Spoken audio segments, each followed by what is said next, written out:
ఒకవేళ ఎన్డీఏ కూటమిలోకి వెళ్తే సార్ అక్కడ షర్మిల గారు కూడా ఉన్నారు, మరి ఆమె పరిస్థితి రిజైన్ చేసి బయటకు వస్తారంటారా? అంటే ఏ పరిస్థితి ఉండదు అనుకుంటున్నాను. ఉండినప్పుడు వాళ్ళు కూడా ఆలోచన చేయాల్సింది ఉంటుంది కదా. ఇండియా కూటమిలో చేర్చుకోవాలంటే ఇండియా కూటమికి ప్రధానమైన పార్టీగా ఉండేది కాంగ్రెస్ పార్టీనే. ఆంధ్రాలో కూడా నిన్న ఇండియా కూటమిలో ఉన్న కొన్ని పార్టీల నుంచి వచ్చిన ఎవరైతే మాట్లాడినారో ఆ నాయకులకు ఆంధ్ర పాలిటిక్స్తో ఏమి సంబంధం లేదు. అఖిలేష్ యాదవ్ కానీ ఇతర పార్టీలకు కానీ ఈ ఆంధ్ర పాలిటిక్స్ కానీ వాళ్ళకి ఏబిసిడి తెలియవు, వాళ్ళకి అనవసరమైన సబ్జెక్టు. ఏదో వాళ్ళు అక్కడ రిక్వెస్ట్ చేసినారు కాబట్టి పార్లమెంట్ మెంబర్లు పోయింటారు. పోయినప్పుడు ఈయన ఇండియా కూటమి దగ్గరికి పోతారని పోయినారనుకోండి. పోయిన వాళ్ళు గత చరిత్ర చూస్తారు కదా. ఇప్పుడైతే కష్టకాలంలో ఉన్నప్పుడు ఏమీ లేని పరిస్థితిలో కాంగ్రెస్ పార్టీకి ఈమె పిసిసి అధ్యక్షులుగా సారథ్యం వహించినారు. చిన్న పోస్ట్ కాదు కదా పిసిసి అధ్యక్షులు అంటే. ఇప్పుడు ఆమె కష్టపడి పని చేసుకుంటే గతంలో కూడా నేను చెప్పాను 29 ఎన్నికలకు కాంగ్రెస్ పార్టీ బలపడుతుంది. అయితే ఆమె పని చేసుకునే దాన్ని బట్టి ఉంటుంది. అటువంటిప్పుడు ఆమెకు కూడా కాంగ్రెస్ పార్టీ సారథ్యం వహించే ప్రత్యేకత ఏర్పడుతుంది. ఈ కాంగ్రెస్ పార్టీ కూడా కొంచెం పుంజుకుంటే కనుక ఆమెకే మేలు జరుగుతుంది కదా. అటువంటి పరిస్థితి ఉన్నప్పుడు ఆమెతో కూడా చర్చించుతారు కదా. ఇటువంటి పరిస్థితులు ఉన్నాయని కాంగ్రెస్ అధిష్టానం కూడా ఎవరు వచ్చి వాళ్ళు చేస్తామంటేనే ఇమీడియట్గా ఈ రెండు పార్టీల పరిస్థితి ఒకటే ఉంది కదా. ఇప్పుడు కాంగ్రెస్ పార్టీ పరిస్థితి ఒకటేగా ఉంది, వైఎస్ఆర్సీపీ పార్టీ పరిస్థితి ఒకటే రకంగా ఉంది. తేడా ఏం లేదు ఆడ ఆంధ్రప్రదేశ్ వరకు చూసినప్పుడు. అందువల్ల వాళ్ళు బేరీజ్ వేసుకుంటారు కదా. ఇండియా కూటమిలో చేస్తామంటేనే ఆహ్వానించడానికి ఆడా లేవు. అందువల్ల ఇది అంత ఆమెతో చర్చించకుండా నిర్ణయం జరుగుతుందని నేను అనుకోవడం లేదు.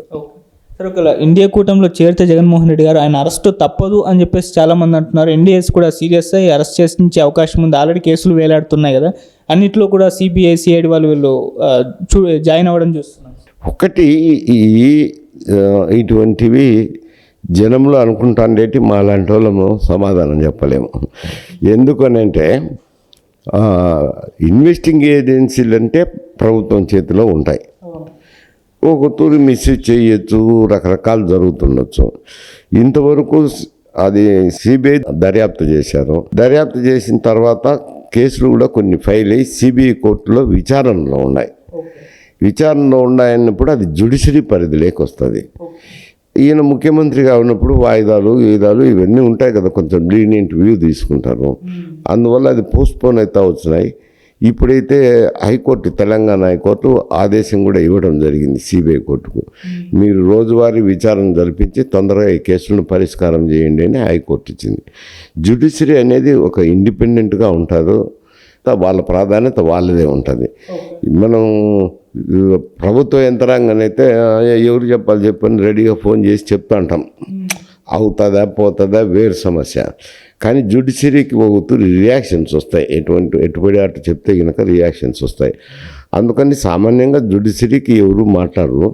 ఒకవేళ ఎన్డీఏ ప్రభుత్వంలో ఉన్న కేంద్ర ప్రభుత్వంలో ఉన్న జ్యుడిషియరీ అనేది ఇండిపెండెంట్గానే ఉంటుంది. దాంట్లో జోక్యం చేసుకుంటారు ప్రతి విషయంలోనే. ఎక్కడో ఏదో ఇంపార్టెంట్ ఉండి జడ్జి గారితో సంబంధించిన వ్యక్తులు మధ్యస్థంగా ఉండి వాళ్ళకేదో హింట్ చేస్తే వాళ్ళు పోయి మాట్లాడడము అటువంటి ఏదైనా ఒకటో రెండో జరుగుతాయి. కానీ ప్రతి విషయంలోనూ ఈయన ఇండియా కూటమిలో చేరినాడు కాబట్టి ఇప్పుడు ఇమీడియట్గా కేసులు చేయమంటే అది జరిగే పని కాదులండి. అటువంటివి ఇన్వాల్వ్ అవుతారని నేను అనుకోను కూడా. అది ఏదో న్యాయస్థానం పరిధిలోనే జరుగుతుంటాయి. సరే, ఇక జగన్ గారు అక్కడ ధర్నా చేసినప్పుడు ఇండియా కూటమి నుంచి నేతలు వచ్చారు. అయితే ఇక్కడ పక్కనే ఉన్న బీఆర్ఎస్ నుంచి ఎవరూ వెళ్ళలేదు అని చెప్పేసి ఒక వార్త అయితే వచ్చింది. ఎందుకు వెళ్ళలేదు అంటే జగన్మోహన్ రెడ్డి గారికి కేసీఆర్ గారికి మంచి స్నేహం అయితే ఉంది కదా, ఎందుకు వెళ్ళలేదు అని చెప్పేసి ఎందుకు సపోర్ట్ చేయలేదు సార్? అంటే ఇప్పుడు ఇక్కడ జరిగిన సంఘటనలు తెలంగాణలో ఉన్న ప్రభుత్వానికి కానీ ప్రతిపక్షంలో ఉన్న ఇప్పుడు బీఆర్ఎస్ ప్రతిపక్షంలో ఉంది. అయినా విషయాలు తెలుస్తాయి కదా. ఇటువంటి చిన్న సంఘటనలో ఏమని మాట్లాడతారో ఎవరు మాట్లాడలేరు కదా. అక్కడ నార్త్ ఇండియాలో ఉన్న పొలిటికల్ పార్టీస్ అంటే వాళ్ళు దూరం కాబట్టి అక్కడున్న స్నేహపూరిత వాతావరణంలో అఖిలేష్ యాదవ్తో నందు మాట్లాడుతుంటారు. రిక్వెస్ట్ చేసినప్పుడు ఆ బంధంలో వచ్చింటారు. వాళ్ళు రాజకీయంగా ఆలోచన చేసి వచ్చింటారు. ఇక్కడ వచ్చే తలకి ఇటువంటి చిన్న సంఘటనలకు కూడా వాళ్ళు రియాక్ట్ అవుతే కనుక బీఆర్ఎస్ కాలేదు కదా. అందువల్ల కాకపోయి ఉండొచ్చు, వీళ్ళ కారణాలు వీళ్ళకు ఉంటాయి. ఎందుకంటే అప్పుడు మన ఎన్నికల్లో అయితే ఆయన ప్రతిపక్షంలో ఉన్నప్పుడు, తెలుగుదేశం పార్టీ అధికారంలో ఉన్నప్పుడు ఆయన ఇక్కడ వచ్చి ప్రచారం చేసినారు కదా చంద్రబాబు నాయుడు గారు. చేసినప్పుడు వీళ్ళు మేము అక్కడ వచ్చి ప్రచారం చేస్తారన్న పట్టుదలతో ప్రభుత్వంలో ఉన్నారు కాబట్టి కొంచెం ఆర్థికంగా కానీ ఇతరత్రా కానీ వారికి సాయం చేశారు జగన్మోహన్ రెడ్డి గారికి, వైఎస్ఆర్సీపీకి. ఇప్పుడు ఈ చిన్న సంఘటనలో ఏమని పోయి అక్కడ మద్దతు తెలుపుతారు? ఇటువంటి చిన్న సంఘటనలో అవి అంత పట్టించుకోకపోవచ్చు. సరే, ఇటు కేసీఆర్ గారు కూడా అంటే మొన్న బడ్జెట్ ప్రవేశపెట్టే రోజు అసెంబ్లీకి రావడం మనం చూసాము. ఆ తర్వాత బయటకు వచ్చి ప్రెస్ మీట్ పెట్టి ఇక బడ్జెట్ పైన తన విమర్శలు చేశారు. చీల్చి చెండాడేస్తాం కాంగ్రెస్ని అని చెప్పేసి అన్నారు.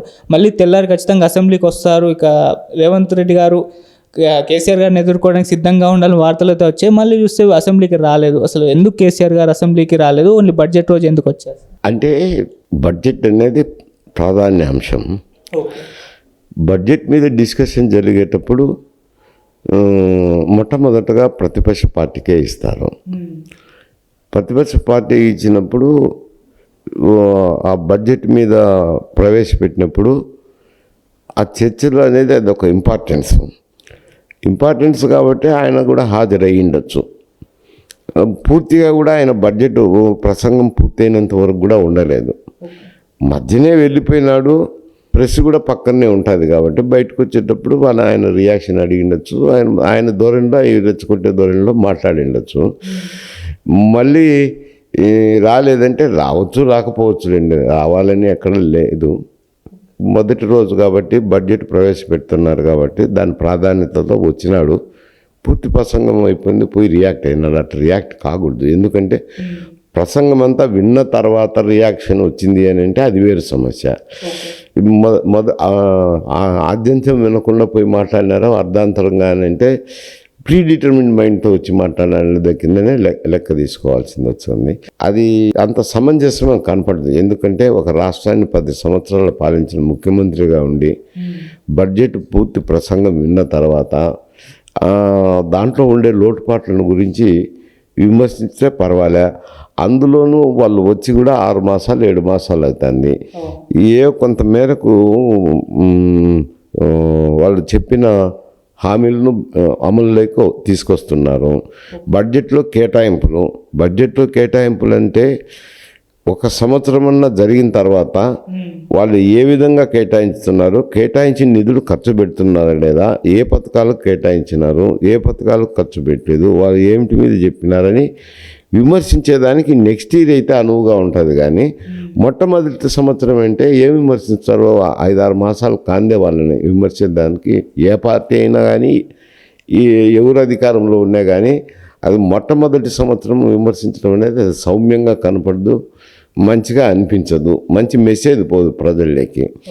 అదే ఒక సంవత్సరం అయిన తర్వాత అయితే వీళ్ళు ఈ సంవత్సరం బడ్జెట్లో ఏం ప్రవేశపెట్టినారు, ఏ పద్ధతుల కింద ఎంత ఖర్చు పెట్టినారు, ఎంత బడ్జెట్ చూపించినారు, మీరు ఇచ్చిన పథకాలకు ఏం కేటాయించి ఏం ఖర్చు పెట్టలేదు, పథకాలు ఏ విధంగా అమలు జరుగుతున్నాయని అప్పుడు ప్రభుత్వం వచ్చే సంవత్సరం అయితే విమర్శ చేసేదానికి బాగా అవకాశం ఉంటుంది. మొదటి సంవత్సరంలో విమర్శ చేసేదానికి అవకాశం ఉండదు. ఏ విమర్శ చేసినా అసందర్భంగా కనపడుతుంది. మరి ఎందుకో ఆయన వచ్చినాడో అర్ధాంతరంగానే వెళ్ళిపోయినాడు, పూర్తి పాఠం కూడా వినకుండా అప్పుడే ఆ విమర్శ చేయడం అంత సౌమ్యంగా కనపడదు.